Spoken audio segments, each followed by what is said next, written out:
Assalamualaikum warahmatullahi wabarakatuh. Waalaikumsalam warahmatullahi Selamat pagi Sobat Spensaka dan para pemirsa dimanapun Anda berada. Bertemu lagi dengan saya Ibu Siti Rohmah. Pada kesempatan ini kita akan berbincang bersama-sama dalam persiapan pembelajaran tatap muka di SMP Negeri 1 Kalasan.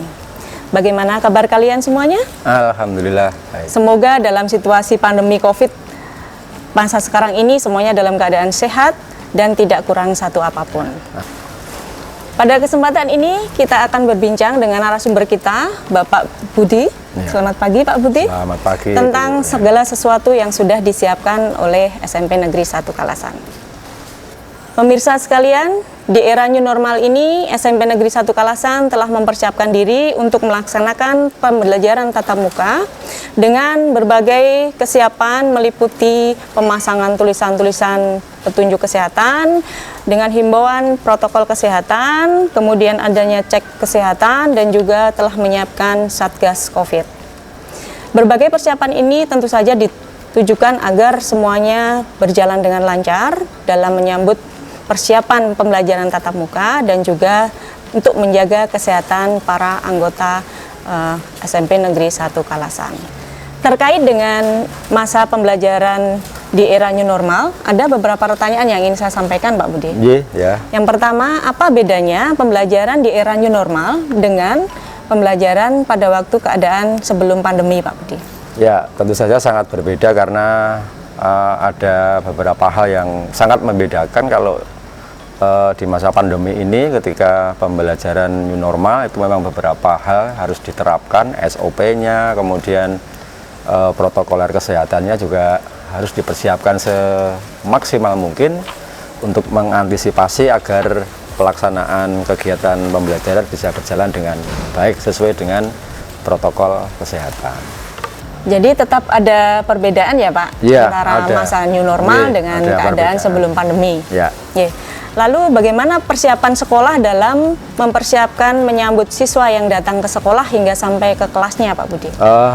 Kemarin kita sudah melakukan simulasi ya. Simulasi itu melibatkan beberapa guru, kemudian siswa juga kita libatkan, semua staf karyawan juga kita libatkan. Yang jelas SOP yang sudah kami atau diterapkan beberapa hari kemarin itu dari kedatangan orang tua mengantar anak, kemudian dia turun, nanti ada satpam yang mengarahkan untuk cuci tangan, kemudian setelah itu ada pengecekan suhu, kemudian itu sampai kepada menuju ke kelas. Itu sudah disiapkan oleh sekolah ya. Lalu kenapa suhunya harus dicatat Pak Budi? Ya, sebenarnya ini kan untuk kita mengetahui ya, untuk mengetahui seberapa siswa itu ketika kan siswa itu kan ada beberapa beda-beda ya. Nah, kenapa dicek itu untuk mengetahui agar kita kalau misalkan ada siswa yang terdeteksi dia punya atau setelah dipakai termogan kita ada suhu yang 37,5 ke sana itu nanti kita sekolah akan melakukan tindakan karena itu dikatakan sebagai harus itu warning ya, itu peringatan. Nah, SOP-nya kita juga siswa itu kita pisahkan, kita sediakan tempat untuk dia untuk bisa sejenak dia beristirahat. Nah, kemudian setelah itu setelah beberapa lama kita cek lagi di mana kalau misalkan dia itu suhunya itu turun, nah itu nanti kita bisa mengizinkan siswa masuk. Tetapi ketika ada kasus dicek yang kedua kalinya ternyata suhunya tidak turun atau bahkan naik ya, tetap atau naik. Nah, ini kita harus segera melakukan tindakan dengan cara kita telepon sama orang tuanya atau mungkin kita bekerja sama dengan orang tua untuk koordinasi dengan rumah sakit terdekat atau apa seperti itu. Kita pulangkan Mbak. Pulangkan. Tetap kita harus menjaga supaya kondisinya semuanya baik ya Pak Budi. Itu demi amannya semua. Ya.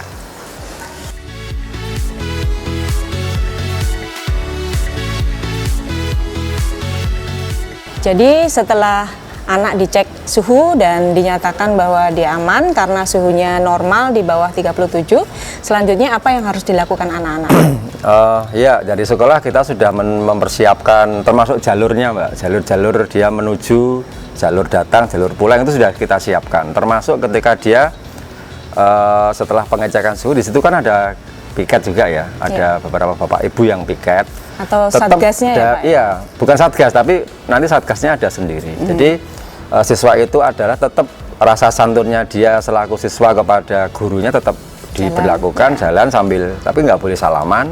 Memang tetap tangannya seperti ini, nah ya tetap dalam protokol kesehatan, jaga jarak tetap selalu.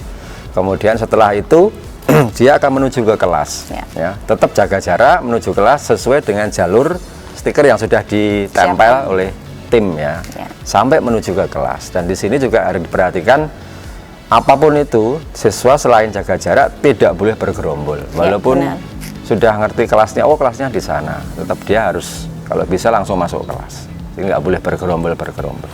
Ya, jadi seandainya anak-anak itu sudah diarahkan seperti yang disampaikan Pak Budi tadi, tapi kemudian dia masih berkerumun dengan teman-temannya. Wajar kan Pak, karena sudah lama tidak bertemu, lalu mereka ngobrol-ngobrol, berkerumun. Apa yang dikerjakan atau dilakukan oleh sekolah Pak Budi?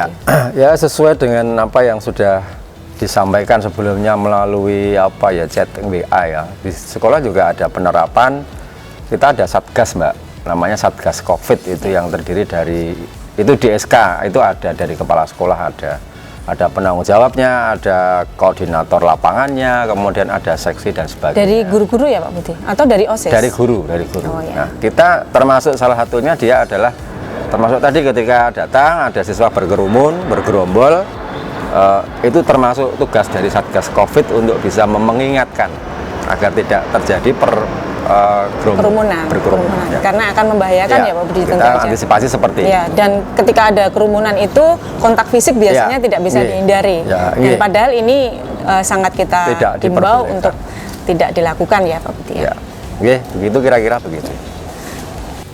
Selanjutnya Pak Budi, untuk pelaksanaan KBM, bagaimana sekolah menyiapkan kondisi kelas untuk terlaksananya tatap muka yang aman dari kesehatan?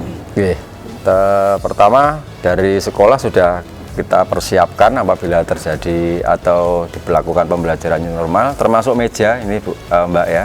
Meja itu sebenarnya kan sesuai dengan protokoler kesehatan, meja juga sangat ditentukan, tempat duduk tidak boleh satu meja, itu berdua tidak boleh, tapi memang ada, makanya kita melakukan tanda jaga jarak, jaga jarak di kursi atau di bangku itu. Tanda silang itu berarti tidak boleh diduduki, tidak boleh duduk di situ. Nah, siswa akan duduk di tempat yang tidak ada tanda silang. Di samping itu di kelas itu juga ada sekat ya. Nah, sekat itu kita batasi, nanti ada garis merah atau dari lakban merah itu yang dipasang di lantai, batas antara Bapak Ibu guru yang sedang mengajar dan para siswa yang duduk di bangkunya itu akan ada sekat di situ. Itu artinya jarak kita tidak boleh menghampiri kalian di dekat tempat duduk kalian. Termasuk pengaturan pencahayaan seperti apa Pak? Iya, kalau termasuk pencahayaan, terus kemudian mungkin sirkulasi ya, mungkin kita tidak direkomendasikan untuk menyalakan AC ya juga ya. Jadi kita hanya memanfaatkan pencahayaan dari lingkungan kelas itu seadanya. Ya, kalau bisa kita maksimalkan untuk pencahayaan. Kira-kira begitu untuk ya. Selanjutnya untuk pelaksanaan piket Pak Budi, apakah anak-anak masih diminta untuk melakukan piket harian seperti dulu, bahwa mereka sudah terjadwal untuk membersihkan kelasnya, atau sekolah mempunyai kebijakan yang lain? Ya, dalam hal ini di masa pandemi atau pembelajaran new normal ini, anak tidak kita libatkan sementara. Jadi kita memberdayakan Bapak Ibu guru, staf karyawan untuk mempersiapkan, termasuk kelas juga, termasuk menyapu lantai dan sebagainya, ini dipersiapkan oleh karyawan, Bapak Ibu karyawan yang ada di sekolah kita. Jadi anak-anak sementara ini tidak melakukan piket ya Pak Budi? Tidak. Wah, pasti mereka senang Pak Budi. Ya, begitulah. Selanjutnya untuk kegiatan awal KBM di kelas, apa yang akan dilakukan oleh Bapak Ibu guru untuk mengawali kegiatan pembelajarannya? Kalau yang dilakukan Bapak Ibu guru ketika mengajar sebenarnya tidak ada perbedaan ketika pembelajaran normal ya. Ada salam pembuka, kemudian ada menyapa siswa, kemudian berdoa juga, sudah sampai sebegitu, sampai sebelum mengawali pembelajaran tetap SOP semacam itu selalu dijalankan. Anak-anak, alhamdulillah pada pagi hari ini kita bisa mulai pembelajaran tatap muka. Untuk itu sebelum pembelajaran kita mulai, mari kita berdoa sesuai dengan agama dan kepercayaan kita masing-masing. Berdoa masih sama dengan dari dulu ya. Hanya saja karena ini masa pandemi, memang ada beberapa hal yang harus diperhatikan ketika Bapak Ibu guru mengajar, dan apa yang harus dilakukan termasuk bagaimana siswa dan sebagainya itu memang ada sedikit berbeda ketika pembelajaran normal. Mungkin Bapak Ibu guru harus senantiasa menghimbau anak-anak untuk mematuhi protokol kesehatan ya Pak ya, sebelum pembelajarannya dimulai. Nah, pada waktu Bapak Ibu guru melakukan kegiatan awal di pembelajarannya, tentu saja mereka kan akan melakukan presensi ya Pak ya. Bagaimana jika ditemukan ada siswa yang tidak hadir? Apa yang harus dilakukan oleh Bapak Ibu guru tersebut, Pak? Sebagai pertanggungjawaban sekolah, kita akan cek dulu ya, kehadirannya itu seperti apa, alasannya apa. Kalau misalkan ketidakhadirannya itu kemungkinan dia sedang berada di luar kota, nah ini SOP-nya kita adalah sampai kepada taraf dia rapid test ya, atau cek ya itu sebenarnya, karena ini masa-masa yang sangat membahayakan, riskan. Nah, pada pagi hari ini Bapak lihat kalau ada yang tidak hadir, ini kemana teman kamu? Sudah Pak, kemarin dia habis keluar kota sehingga dia harus isolasi 14 hari. Oh sudah ya, dari keluar kota ya. Baik ya, untuk melakukan isolasi mandiri. Itu pun tidak sampai berhenti di situ. Ketika dia nanti akan diperbolehkan masuk sekolah, itu mestinya ada rekomendasi dari medis ya, dari dokter ya. Kalau menyatakan surat keterangan dokter, dinyatakan kalau dia bebas dari itu baru boleh masuk kembali sekolah. Masuk sekolah. Seperti itu. Selanjutnya, bagaimana jika selama pembelajaran di kelas itu ada anak yang melanggar protokol kesehatan? Bagaimana tindakan Bapak Ibu guru? Maksudnya ketika di kelas ya? Mungkin melepas masker atau mendekati temannya untuk sebenarnya selalu sejak awal selalu disampaikan ya, bahwa dihimbau ya, pokoknya masker, jaga jarak, kemudian cuci tangan itu selalu dan selalu itu. Apalagi ketika harus ditaati ya. Harus ditaati, wajib itu. Terus masker. Ya sekali-sekali kalau misalkan dia kan biasanya kalau masker dipasang di menutup hidung itu kadang-kadang kan sesek ya. Bolehlah sedikit-sedikit, tapi terus tutup lagi. Tidak boleh langsung lepas, nggak boleh. Tidak direkomendasikan seperti itu. Termasuk walaupun di kelas seperti itu. Termasuk yang berusaha mendekati temannya untuk ngobrol, berkerumun gitu ya. Itu pada ngapain? Ayo perhatikan protokol kesehatan ya, jaga jarak, tidak boleh berkerumun.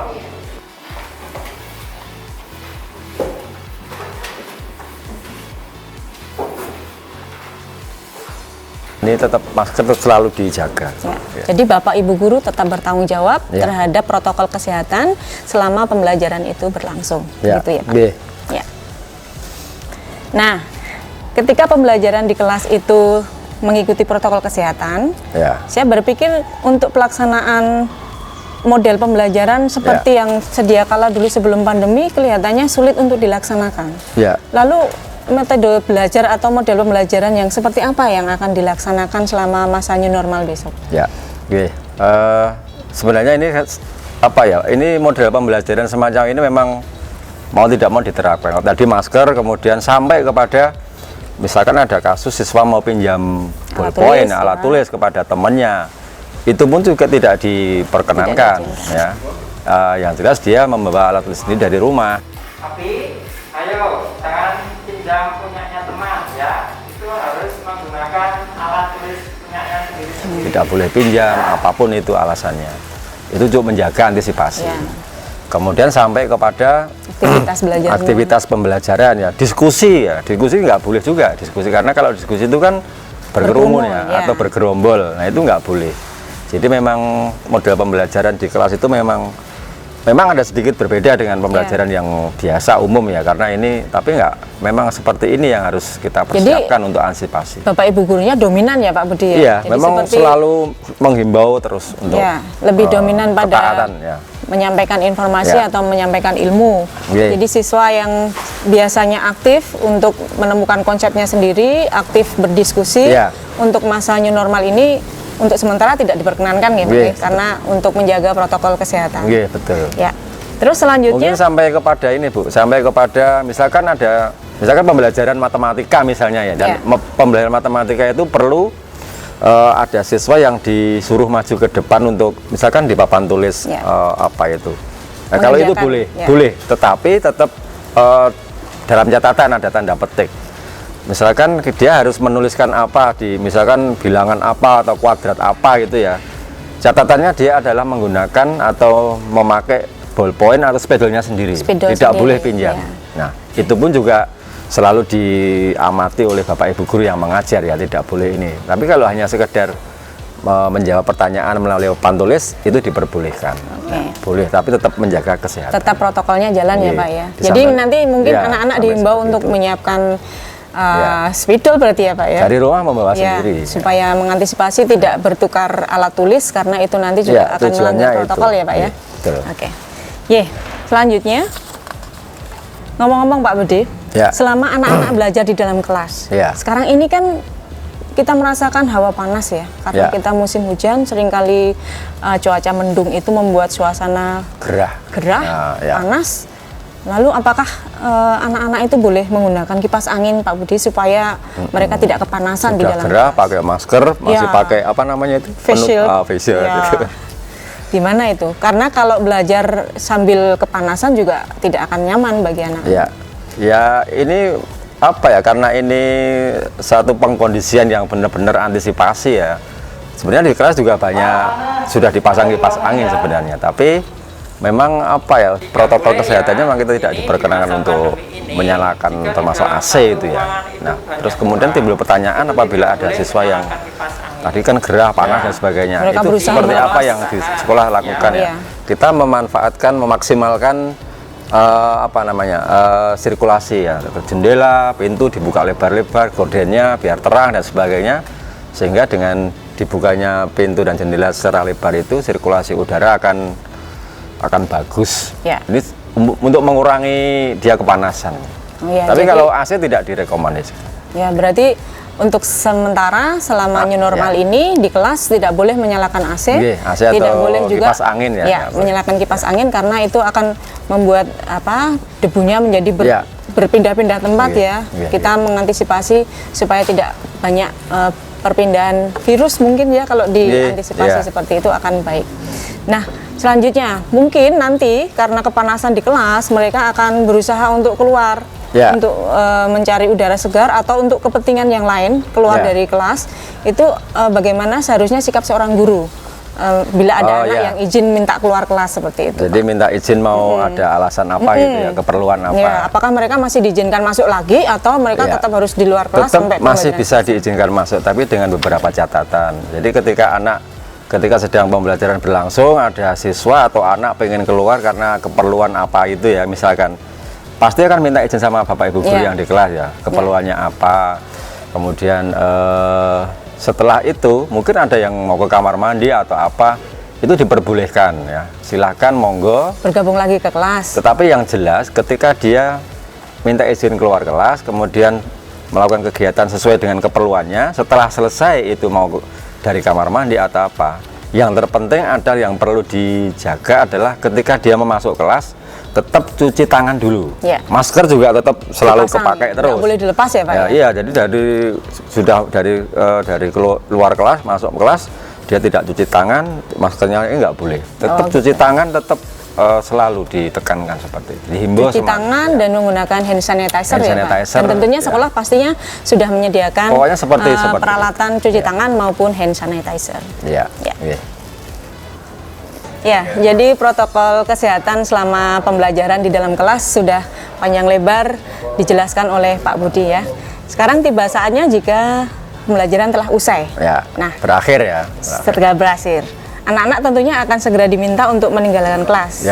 Akan tetapi kadang-kadang seperti keadaan yang sudah-sudah, anak-anak itu harus menunggu jemputan, Pak Budi. Ya. Karena kadang-kadang orang tua juga tidak tepat waktu dalam menjemput anak-anak, dan ini memicu anak-anak berkumpul untuk teman-temannya menunggu orang tuanya. Ya. Nah, apa yang harus diantisipasi oleh sekolah jika keadaan seperti itu muncul? Ya. Jadi ini seolah-olah sudah berakhir ya, kita memang bikin SOP sampai sebegitu. Ya, Jadi sampai pulang sekolah. Bapak Ibu guru mengajar dari awal sampai berakhirnya pembelajaran. Ketika anak siswa mau keluar kelas pun juga diatur. Betul. Jadi tetap jaga jarak, tetap selalu ya, jaga jarak. Terus keluar dari pintu itu, dari kelas menuju pintu itu juga satu-satu, tidak boleh berdampingan, nggak boleh, tetap satu-satu. Nah, di situ sampai dia di tempat penjemputan itu dari Satgas atau dari sekolah sudah siapkan stiker juga kan. Kalau di awal tadi kan ada stiker berangkat ya, yang itu menunjukkan ada jalur hijau, jalur yang harus jalurnya dilewati. stikernya warnanya hijau, Okay. biru, maaf ya.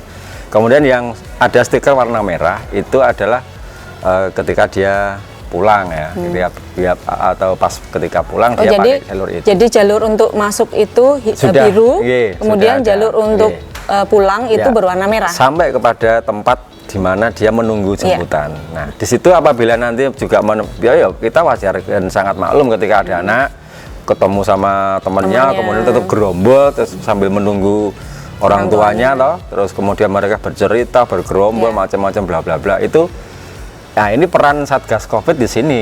Tetap nanti setelah itu pun juga Satgas Covid akan berkeliling ya ke dalam memantau ya. Memantau. Bila mana nanti terjadi ada siswa yang bergerombol, tetap nanti disarankan untuk jaga jarak. Sambil menunggu penjemputan boleh, tetapi jaga jarak tetap, masker tetap dipakai. Makanya di depan itu sudah ada juga tanda ya, tanda silang. Itu berarti nggak boleh duduk di situ. Yang boleh duduk adalah ketika tak ada tempat yang tidak ada tanda silang, itu boleh duduk. Tapi sementara ya kita juga maklum yang namanya anak-anak, Bu ya. Jadi ya, pastinya yang terpenting selalu ada himbauan. pasti ada beberapa anak yang akan berusaha melanggar, Pak Budi. Seperti itu. Ya. Jadi anak-anak harus diberi pengertian bahwa jarak mereka itu minimal 1 meter ya, satu setengah meter antara satu dengan minimal yang itu 1,5. Oke, itu yang akan sangat kita antisipasi ya. Ya. Sobat Spensaka dan pemirsa dimanapun Anda berada, demikian tadi bincang-bincang kita tentang persiapan pembelajaran tatap muka di SMP Negeri 1 Kalasan. Dan kepada Bapak Budi yang telah hadir dalam kesempatan ini, kami mengucapkan terima kasih. Sama-sama. Semoga apa yang disampaikan oleh Pak Budi bermanfaat. Dan nantinya pembelajaran tatap muka di SMP Negeri 1 Kalasan akan berjalan sesuai dengan protokol kesehatan yang telah ditetapkan oleh pemerintah. Saya Ibu Siti Rohmah, minta maaf jika banyak kekurangan. Kita bertemu lagi di lain kesempatan. Sampai jumpa. Assalamualaikum warahmatullahi wabarakatuh. Waalaikumsalam warahmatullahi wabarakatuh.